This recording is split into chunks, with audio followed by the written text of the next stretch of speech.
জয় শ্ৰীৰাম। অহা 17 মে 2024 ইংৰাজী তাৰিখে পত্নীৰ কাৰক শুক্ৰ গ্ৰহই বৃষ ৰাশিত গোচৰ কৰিব। বৃষ ৰাশি শুক্ৰ গ্ৰহৰ স্বৰাশি হয়, অৰ্থাৎ নিজৰ ৰাশি। শুক্ৰ গ্ৰহ হৈছে ঐশ্বৰ্যৰ কাৰক, শুক্ৰ গ্ৰহ পত্নীৰ কাৰক, শুক্ৰ গ্ৰহ কামনাৰ কাৰক, শুক্ৰ গ্ৰহ বিবাহ তথা আকৰ্ষণ তথা যিবিলাকৰ আৰ্টিষ্টিক টেণ্ডেঞ্চি থাকে বা আৰ্টিষ্ট, তেওঁলোকক শুক্ৰ গ্ৰহই ৰিপ্ৰেজেণ্ট কৰে। যেনে ধৰক এক্টৰ, এক্ট্ৰেছ, ছিংগাৰ। শুক্ৰ গ্ৰহ হৈছে বসন্ত ঋতুৰ স্বামী। শুক্ৰ গ্ৰহই কালপুৰুষৰ দ্বিতীয় ভাৱৰ স্বামিত্ব ৰাখে, অৰ্থাৎ ধনভাৱৰ স্বামিত্ব ৰাখে। শুক্ৰ গ্ৰহৰ এই গোচৰে গোটেই 12টা ৰাশিৰ ওপৰত কেনেকুৱা প্ৰভাৱ পেলাব সেই বিষয়ে মই আপোনালোকক গোটেই বিৱৰি জনাম। আৰম্ভ কৰিছোঁ মেষ ৰাশিৰ পৰা। মেষ ৰাশিৰ বাবে শুক্ৰ গ্ৰহ হৈছে ধনস্থান তথা পত্নীস্থানৰ অধিপতি। ধনস্থান আৰু পত্নীস্থানৰ অধিপতি হৈ শুক্ৰ গ্ৰহই ধনস্থানত গোচৰ কৰিব। এই গোচৰ টকা পইচাৰ বাবে বা ধনৰ ক্ষেত্ৰত শুভ বুলি ল'ব পাৰি। কিন্তু তাত শুক্ৰ গ্ৰহই গুৰু আৰু সূৰ্যৰ লগত যুতি কৰিব আগন্তুক 17 মে'ৰ পৰা 11 জুনলৈকে। সূৰ্যৰ লগত যুতি কৰাৰ বাবে আগন্তুক সময়খিনিত আপোনালোকৰ অলপমান পাৰিবাৰিক সমস্যাই দেখা দিব পাৰে বা ব্যৱসায়িক ক্ষেত্ৰত অকণমান সমস্যাই দেখা দিব পাৰে। পত্নীৰ লগত হয়তো অকণমান মনোমালিন্য ঘটিব পাৰে বা যিবিলাকৰ প্ৰেম সম্বন্ধ চলি আছে তেওঁলোকৰ প্ৰেম সম্বন্ধত অকণমান সমস্যাই দেখা দিব পাৰে। মেষ ৰাশিৰ বাবে শুক্ৰ মাৰক ভাৱৰ স্বামী। দ্বিতীয় তথা সপ্তম ভাৱক মাৰক ভাৱ কোৱা হয় জ্যোতিষত। সপ্তম স্থানৰ স্বামী মাৰক ভাৱৰ স্বামী হৈ অন্য এটা মাৰক ভাৱ অৰ্থাৎ দ্বিতীয় ভাৱত গোচৰ কৰাৰ বাবে এইখিনি সময়ত অকণমান স্বাস্থ্যজনিত সমস্যাই আপোনালোকক জৰ্জৰিত কৰিব পাৰে। যিবিলাকে হৰমনেল ডিজিজ যেনে ধৰক ডায়েবেটিছ হওক বা থাইৰইড হওক, এনেবিলাক বেমাৰত যিবিলাকে ভুগি আছে, আগন্তুক এটা মাহ আপোনালোকে অকণমান সাৱধানে চলিব লাগিব। এতিয়া আগবাঢ়িছোঁ বৃষ ৰাশিলৈ। বৃষ ৰাশিৰ বাবে শুক্ৰ হৈছে লগ্ন স্থানৰ অধিপতি তথা ষষ্ঠ স্থানৰ অধিপতি। লগ্ন আৰু ষষ্ঠ স্থানৰ অধিপতি হৈ শুক্ৰ গ্ৰহই 17 মে'ৰ পৰা আপোনালোকৰ লগ্ন ভাৱতেই গোচৰ কৰিব। শুক্ৰ গ্ৰহই এইখিনি সময়ত আপোনালোকৰ বাবে মালব্য মহাপুৰুষ যোগ বনাব গৈ আছে আগন্তুক 17 মে'ৰ পৰা 11 জুনলৈকে। এই মালব্য মহাপুৰুষ যোগৰ ফলত আপোনালোকে ধন, টকা পইচা, সাফল্য আদি লাভ কৰিব। আহিবলগীয়া সময়খিনিত আপোনালোক আকৰ্ষণৰ কেন্দ্ৰবিন্দু হ'ব। আপোনালোকৰ প্ৰতি মানুহৰ আকৰ্ষণ বাঢ়িব। আপোনালোক ঐশ্বৰ্যশালী হ'ব। আপোনালোকৰ কৰ্মস্পৃহা বাঢ়িব। বৃষ ৰাশিৰ বাবে শুক্ৰ যিহেতু ষষ্ঠ স্থানৰো অধিপতি হয়, ষষ্ঠ স্থানৰ পৰা চোৱা হয় ৰোগ, ৰিপু, ঋণ। ৰোগস্থানৰ স্বামী হৈ শুক্ৰ লগ্নত অহাটো স্বাস্থ্যৰ বাবে খুব শুভ বুলি ল'ব নোৱাৰি। গতিকে স্বাস্থ্য সম্বন্ধীয় অকণমান ধ্যান আপোনালোকে এইখিনি সময়ত ৰাখিব। এইখিনি সময়ত আপোনালোকক শত্ৰুৰ দ্বাৰা কষ্ট পাব পাৰে। শত্ৰু পীড়াৰ ভয় আছে এইখিনি সময়ত। পাৰিলে শত্ৰুৰ পৰা অকণমান আঁতৰি থাকক আপোনালোক। এতিয়া আগবাঢ়িছোঁ মিথুন ৰাশিলৈ। মিথুন ৰাশিৰ বাবে শুক্ৰৰ এই গোচৰ হ'ব গৈ আছে আপোনালোকৰ ব্যয় স্থানত। ব্যয় স্থানত শুক্ৰ গ্ৰহই তৃতীয় স্থানৰ অধিপতি সূৰ্য আৰু সপ্তম তথা দশম স্থানৰ অধিপতি বৃহস্পতিৰ লগত যুতি কৰিব। এইখিনি সময়ত আপোনালোকৰ বাবে খুব শুভ সময় ল'ব নোৱাৰি। মিথুন ৰাশিৰ বাবে শুক্ৰ গ্ৰহ হৈছে দ্বাদশ তথা পঞ্চম স্থানৰ স্বামী। পঞ্চম স্থানৰ স্বামী দ্বাদশত সূৰ্যৰ লগত যুতি কৰাটো খুব শুভ বুলি ল'ব নোৱাৰি। এইখিনি সময়ত আপোনালোকৰ প্ৰেমত বাধা, প্ৰেম প্ৰসংগত বা লাভ ৰিলেশ্যনশ্বিপ আপোনালোকৰ ব্ৰেক হ'ব পাৰে। আপোনালোকৰ সন্তানৰ ক্ষেত্ৰত অকণমান খৰচ বাঢ়িব পাৰে। হায়াৰ এডুকেশ্যন অথবা প্ৰতিযোগিতামূলক পৰীক্ষাৰ্থীসকলৰ বাবে এইখিনি সময় শুভ বুলি ল'ব নোৱাৰি। এইখিনি সময়ত এডুকেশ্যন আপোনালোকৰ ব্ৰেক হোৱাৰ চান্স এটি আছে। আপোনালোকে যিবিলাকে পঢ়া শুনা কৰি আছে আপোনালোকে এইখিনি সময়ত পঢ়াত মনোযোগ ৰাখক। এতিয়া আগবাঢ়িছোঁ কৰ্কট ৰাশিলৈ। কৰ্কট ৰাশিৰ বাবে শুক্ৰ গ্ৰহৰ এই গোচৰ হ'ব গৈ আছে আপোনালোকৰ একাদশ স্থানত, অৰ্থাৎ আপোনালোকৰ আয় ভাৱ। আই ভাৱত শুক্ৰ গ্ৰহই বৃহস্পতি আৰু সূৰ্যৰ লগত যুতি কৰিব।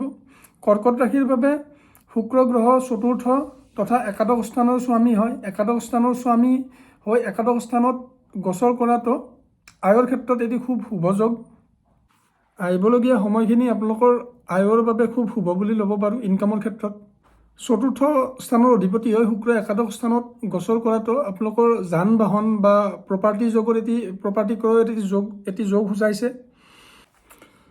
চতুৰ্থ স্থানৰ অধিপতি হৈ শুক্ৰ গ্ৰহই সূৰ্যৰ লগত যুতি কৰাটো পাৰিবাৰিক দিশৰ বাবে অনুকূল হয় বুলি ক'ব নোৱাৰি।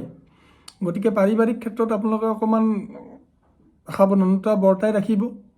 আপোনালোকৰ বন্ধুবৰ্গৰ লগত অকণমান মতবিৰোধ হ'ব পাৰে বা মাতৃৰ লগত অকণমান মতবিৰোধ হ'ব পাৰে। চ' আপোনালোকে অকণমান সাৱধানতা অৱলম্বন কৰিব লাগিব এই ক্ষেত্ৰত। এতিয়া আগবাঢ়িছোঁ সিংহ ৰাশিৰ বিষয়ে। সিংহ ৰাশিৰ বাবে শুক্ৰৰ এই গোচৰ হ'ব গৈ আছে আপোনালোকৰ কৰ্মস্থানত। কৰ্মস্থানত শুক্ৰ গ্ৰহই গুৰু আৰু সূৰ্যৰ লগত যুতি কৰিব।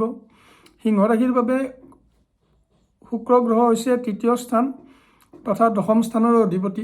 দশম স্থানৰ অধিপতি দশম স্থানত গোচৰ কৰাটো কৰ্মক্ষেত্ৰৰ দিশৰ পৰা শুভ বুলি ল'ব পাৰি। আপোনালোকৰ কৰ্মত উন্নতি হ'ব গৈ আছে আহিবলগীয়া 17 মে'ৰ পৰা 11 জুনৰ ভিতৰত। কৰ্মত আপোনালোকে নিশ্চয়কৈ এটি ভাল খবৰ শুনিব পাৰিব। সিংহ ৰাশিৰ বাবে শুক্ৰ গ্ৰহ যিহেতু আপোনালোকৰ তৃতীয় ভাৱৰ স্বামী হয়, চ' তৃতীয় ভাৱৰ স্বামী হৈ দশম স্থানত যোৱাৰ বাবে কৰ্মক্ষেত্ৰত দুই এটি সৰু যাত্ৰা এইখিনি সময়ত আপোনালোকৰ হ'ব পাৰে। আপোনালোকৰ কৰ্মক্ষেত্ৰত উৎসাহ বাঢ়িব, কৰ্মক্ষেত্ৰত স্থিৰতা বাঢ়িব, আপোনালোকৰ কমিউনিকেশ্যন স্কিল বৃদ্ধি পাব এইখিনি সময়ত।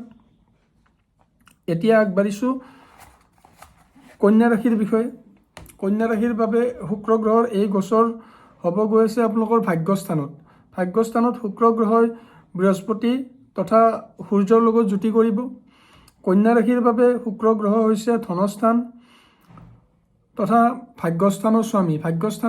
ভাগ্যস্থানত গোচৰ কৰাৰ বাবে আহিবলগীয়া 17 মে'ৰ পৰা 11 জুনৰ ভিতৰত আপোনালোকৰ ভাগ্য উন্নতিৰ বাবে খুব শুভ সময় সূচিত হৈছে। আপোনালোকৰ পেণ্ডিং যদি কিবা কাম আছে আগন্তুক সময়খিনিত সেইখিনি সম্পূৰ্ণ হ'ব গৈ আছে। যিহেতু এইখিনি সময়ত আপোনালোকৰ ভাগ্যস্থানত দেৱগুৰু বৃহস্পতি আৰু সূৰ্য গ্ৰহৰো ইম্পেক্ট থাকিব। গতিকে এইখিনি সময়ত আপোনালোকৰ ধাৰ্মিক কাৰ্যৰ প্ৰতি মনোনিৱেশ বাঢ়িব। আপোনালোকে ধাৰ্মিক যাত্ৰা হ'ব পাৰে, আপোনালোকৰ বাবে দীঘলীয়া যাত্ৰা হ'ব পাৰে। আহিবলগীয়া এইখিনি সময়ত আপোনালোকৰ ধাৰ্মিক কাৰ্যৰ ক্ষেত্ৰত অকণমান খৰচ বাঢ়িব পাৰে। এতিয়া আগবাঢ়িছোঁ তুলা ৰাশিলৈ।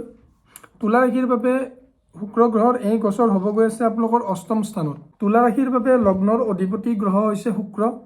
চ' লগ্নৰ অধিপতি গ্ৰহ শুক্ৰই অষ্টম স্থানত বৃহস্পতি তথা সূৰ্যৰ লগত যুতি কৰিব।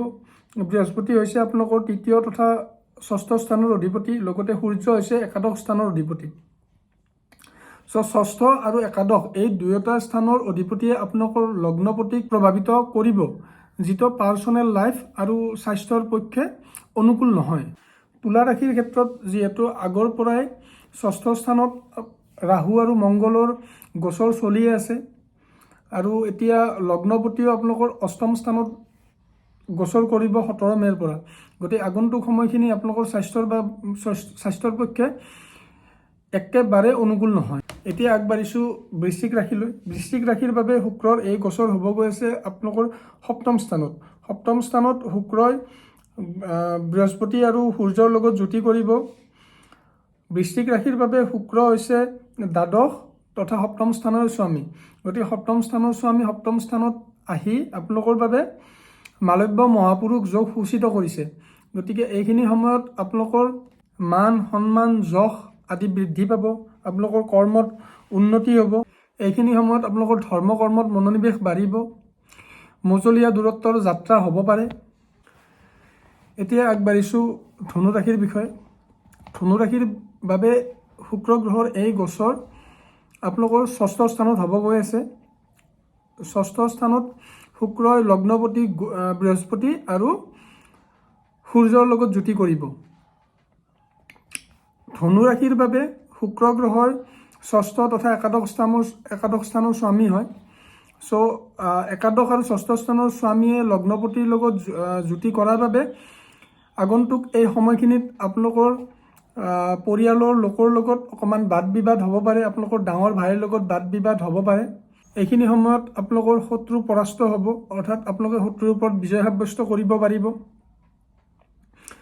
আপোনালোকৰ আয়ৰ বাবে এইখিনি সময় খুব শুভ নহয়, কাৰণ একাদশ স্থানৰ অধিপতিয়ে ষষ্ঠ স্থানত সূৰ্যৰ লগত আছে। ধনুৰাশিৰ ব্যক্তিসকলে আগন্তুক 17 মে'ৰ পৰা 11 জুনৰ ভিতৰত মামা পক্ষৰ পৰা অৰ্থাৎ মাতুল বংশৰ পৰা কিবা ভাল খবৰ নিশ্চয়কৈ লাভ কৰিব পাৰে। এতিয়া আগবাঢ়িছোঁ মকৰ ৰাশিলৈ। মকৰ ৰাশিৰ বাবে শুক্ৰৰ এই বছৰ হ'ব গৈ আছে আপোনালোকৰ পঞ্চম স্থানত, অৰ্থাৎ আপোনাৰ বুদ্ধি, বিবেক, বৌদ্ধিক বিকাশ তথা সন্তান ভাৱত। মকৰ ৰাশিৰ বাবে শুক্ৰ ৰাজযোগ কাৰক গ্ৰহ, কাৰণ মকৰ ৰাশিৰ বাবে শুক্ৰ গ্ৰহই পঞ্চম তথা দশম স্থানৰ স্বামিত্ব ৰাখে। দশম স্থানৰ স্বামী হৈ শুক্ৰ গ্ৰহ পঞ্চম স্থানত অহাটো এইখিনি সময় আপোনালোকৰ বাবে খুবেই শুভ ফল লৈ আনিব। আপোনালোকৰ কৰ্মত উন্নতি হ'ব, সন্তানৰ ক্ষেত্ৰত ভাল ফলাফল লাভ কৰিব বা সন্তানৰ পৰা সুখবৰ লাভ কৰিব। উচ্চ শিক্ষাৰ বাবে এইখিনি সময় নিশ্চয়কৈ ভাল। পঢ়া শুনা কৰা ষ্টুডেণ্টৰ বাবে এইখিনি সময় প্ৰতিভা বিকাশৰ সময় বুলি মই ক'ব পাৰোঁ। আপোনালোকৰ ইনকাম বাঢ়িব আহিবলগীয়া সময়খিনিত। প্ৰেম প্ৰসংগত উন্নতি আছে। এতিয়া আহিছোঁ কুম্ভ ৰাশিৰ বিষয়ে। কুম্ভ ৰাশিৰ বাবে শুক্ৰ গ্ৰহ ৰাজযোগকাৰক গ্ৰহ, কাৰণ শুক্ৰ গ্ৰহই চতুৰ্থ তথা নৱম স্থানৰ স্বামিত্ব ৰাখে। চ' ভাগ্যস্থানৰ স্বামী হৈ শুক্ৰ গ্ৰহ চতুৰ্থ স্থানত অহাটো আপোনালোকৰ পক্ষে খুবেই শুভফলদায়ক। আহিবলগীয়া 17 মে'ৰ পৰা 11 জুনৰ ভিতৰত আপোনালোকৰ পাৰিবাৰিক সুখ শান্তি বৃদ্ধি পাব। আপোনালোকৰ যান বাহন বা প্ৰপাৰ্টি ক্ৰয়ৰ যোগ আনিব। কৰ্মত উন্নতি হ'ব। যিবিলাকে ব্যৱসায়ত লাগি আছে ব্যৱসায়িক ক্ষেত্ৰত উন্নতি হ'ব।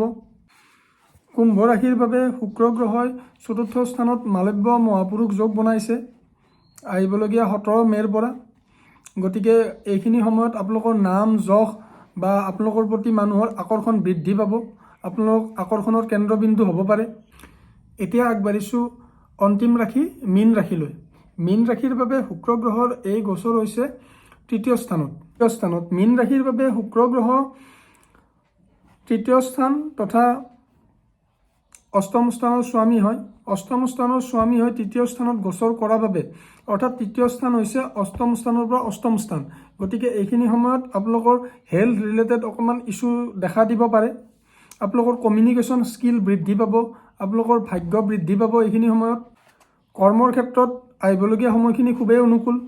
আপোনালোকৰ যদি কাৰোবাৰ কোৰ্ট কেছ চলি আছে, চ' কোৰ্ট কেছৰ ক্ষেত্ৰত আপোনালোকৰ জয়ী হোৱাৰ সম্ভাৱনা খুবেই বেছি। আগন্তুক সময়খিনিত আপোনালোকৰ উৎসাহ বৃদ্ধি পাব, অৰ্থাৎ আপোনালোকে কৰ্মত দুগুণ উৎসাহেৰে লাগিব পাৰিব। কিন্তু পিতৃৰ স্বাস্থ্যৰ ক্ষেত্ৰত আপোনালোকে অকণমান সাৱধান হ'ব লাগিব, কাৰণ পিতৃৰ আপোনালোকৰ পিতৃভাৱৰ পৰা মাৰক ভাৱৰ স্বামী শুক্ৰ গ্ৰহই মাৰক ভাৱতেই গোচৰ কৰিব। গতিকে যদি পিতৃৰ কিবা হেল্থ ইছ্যু থাকে আপোনালোকে ইগন'ৰ নকৰিব এইখিনি সময়ত। চ' শুক্ৰ গ্ৰহৰ বৃষ ৰাশিত গোচৰৰ গোটেই 12টা ৰাশিৰ বাবে ফলাফল এইখিনিয়ে আছিলে। ভিডিঅ'টি কেনেকুৱা পালে কমেণ্ট কৰি জনাব। ধন্যবাদ।